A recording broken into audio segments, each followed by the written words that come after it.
I was in a great mood as I walked to school to pick up my third grader. But in the crosswalk, I heard the toxic sound of a man losing it.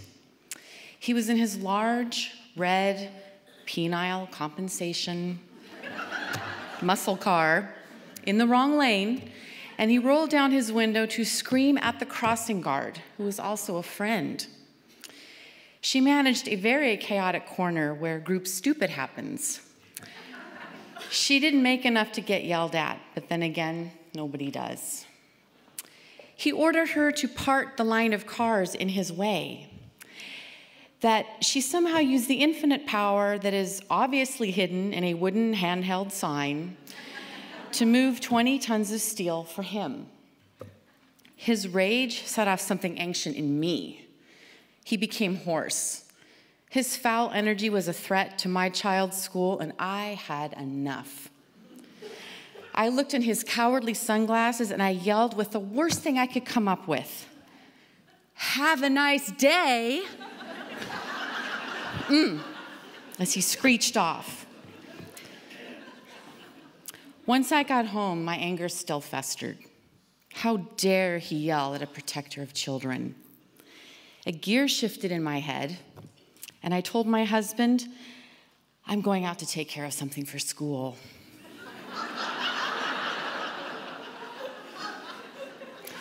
If he knew my errand, he would have blocked the door. But I felt the call of the wild. I couldn't ignore it. Let the unraveling begin. I took a little drive, and I had a hunch where Red lived. And there, in the driveway, was the new cherry Camaro, still crackling as the engine cooled off. I took a selfie of the car, and I sent it to my email so that when he killed me, my family would have a very thorough clue where to look. I should have just gone home. I am a parent, for goodness sake. People need me. But I had left my common sense back at the house, folded over a chair.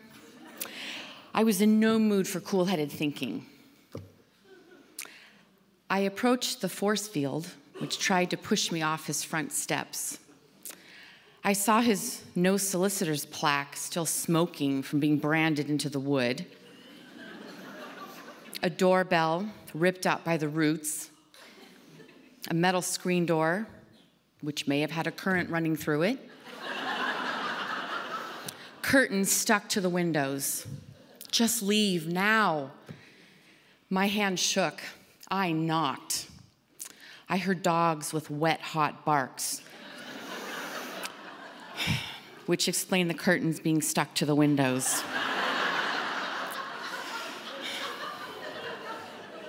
Suddenly, my body was sucked into the backdraft as the door was whipped open. My bladder almost let go. The shadow of an old woman screeched, "Yes?" Her creature smelled the intruder. She didn't like me, so they didn't like me. And they pushed hard to get at me. I prayed the doorframe could hold all that hate. I backed up, but I leaned with, "I need to speak to the driver of this car." The dogs mutated into a three-headed hydra. The screen door bowed outwards, groaning, holding everything back like it was a crowd at a soccer match. In the background, a male voice, "Who is it?" There he was. He crawled out of the basement. Our houses generally don't have basements, but I saw him and he came out of the ground. His dark shadow was like a swarm of bees. Mother yanked the dogs towards the backyard. They were in a bit of a lather. I quickly glanced at both side gates to make sure they were closed or even present. He opened the screen door, the membrane separating good and evil. Without his sunglasses, his eyes were vacant and soulless. I gulped, I really did. But I kept on with, "The driver of this car was out of line with our crossing guard."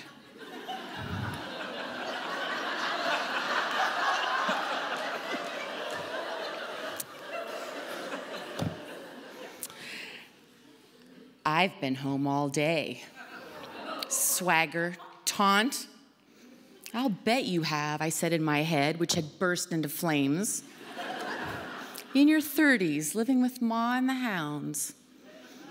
Out loud in my don't F with this mother voice, I said, every day at 3 o'clock, it's gonna be like that. The driver should find a new route if it makes him so frustrated and hostile. Mom poked her head out next to his.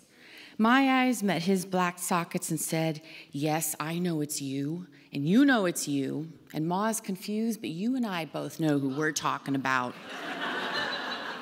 I left. I could have died at least 7 times back there, yet I was still alive and very pumped. This mom scored one for the kids. At home, I quickly messaged my friend, the crossing guard, and I told her I had superiorly tracked down Satan's vehicle, picture enclosed, and its 35-year-old driver. Right away, in the drama and heat of victory, she wrote back to tell me that wasn't the car.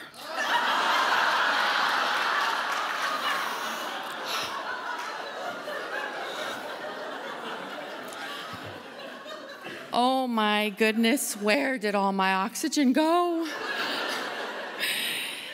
And the driver was in his 60s, she said.